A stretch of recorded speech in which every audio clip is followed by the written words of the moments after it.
Afin de creuser la personnalité enfantine du Cédric Jubilard, suspect numéro 1 dans la disparition de sa femme Delphine, les juges d'instruction ont donc posé 1001 questions sur celui qui est détenu depuis plus d'1 an en détention provisoire pour homicide par conjoint.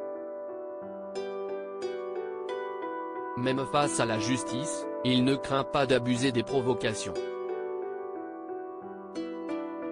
Face au psychiatre chargé de l'expertiser, Cédric Jubilard parle sans grand mal de son côté trop enfantin, ou immature.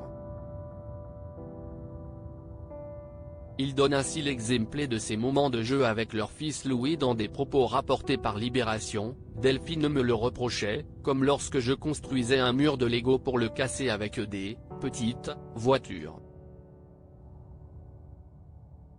Elle me demandait si j'avais 5 ans. Mais cette anecdote n'est pas la plus manifeste de son tempérament immature. Et quand les juges l'interrogent sur son intimité avec Delphine et lui demandent s'il est vrai qu'il a confisqué les sextoys de son épouse, il répond, d'après Libération, « J'ai repris mes jouets ».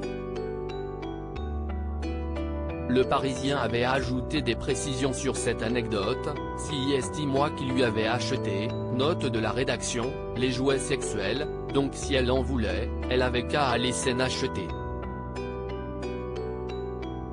La sexualité du couple est scrutée pour les besoins de l'enquête, car la piste du crime conjugal est la principale selon la justice. Il faut donc avoir tous les éléments possibles sur leur vie de couple pour comprendre quel aurait pu être le mobile de l'accusé.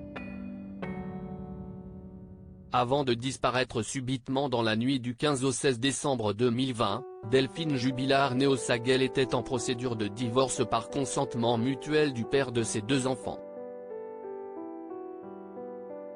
Elle avait par ailleurs rencontré un autre homme, vivant à Montauban, et avec qui elle espérait s'installer à partir de l'année 2021.